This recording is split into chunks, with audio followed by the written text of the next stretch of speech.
Hello YouTube family! Welcome to YouTube channel Life Journey. Today we cook a famous Philippine food, chicken sisi. Please subscribe, like and share. Then put garlic. After garlic, onion. Sauce nicely.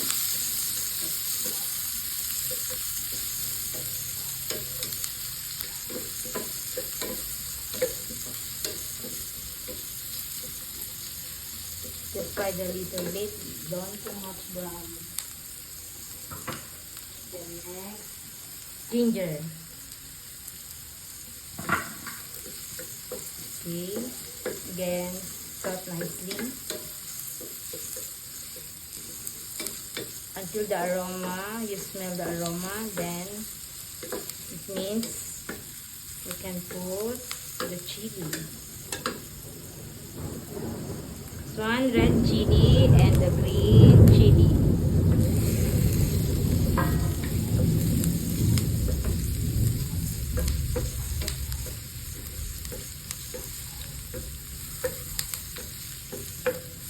Okay. Must be sure the fire is low heat. So will become not dark brown.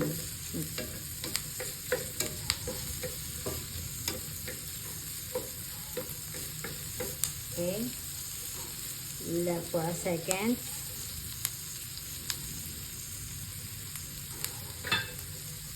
After that, a few seconds, put the roasted, I cut already the roasted chicken.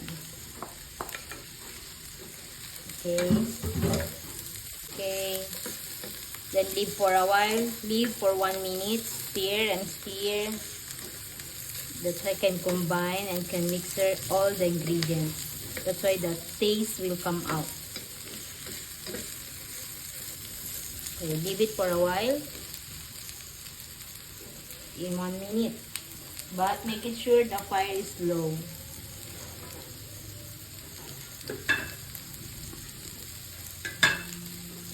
Then this one, I mix already the sauce. This one is mayonnaise, a little bit light soy sauce, and black pepper.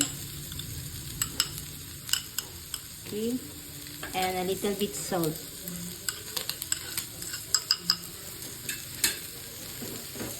After 1 minute, you put the sauce. Okay.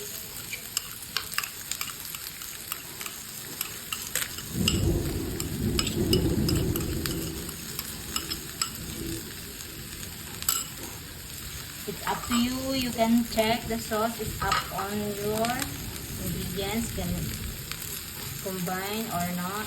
If enough or not.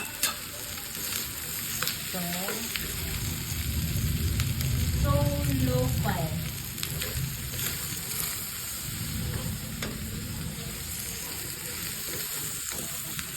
Yummy. I smell already. So yummy.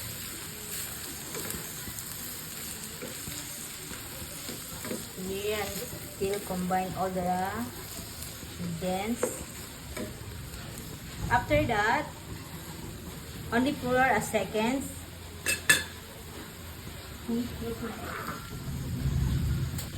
Okay, after that, put 1 egg.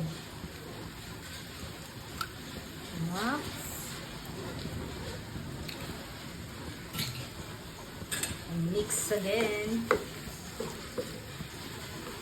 Maintain the low heat when you're cooking.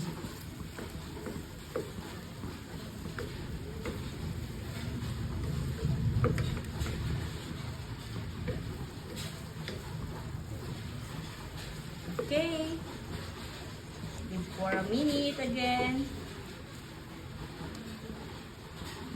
You wait, the egg will be cooked. Just wait for a minute. You can check if the egg like this cook already. Then can put the lemon juice. I make 3 lemon juice for this one because it's not good if so sour. Okay, that's it. Okay.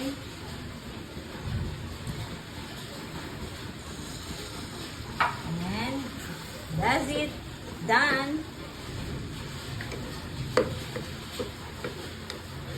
Now we cook already our chicken sisig.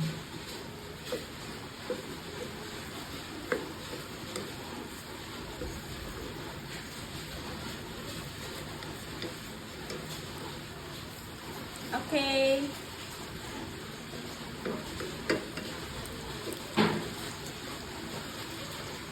Done.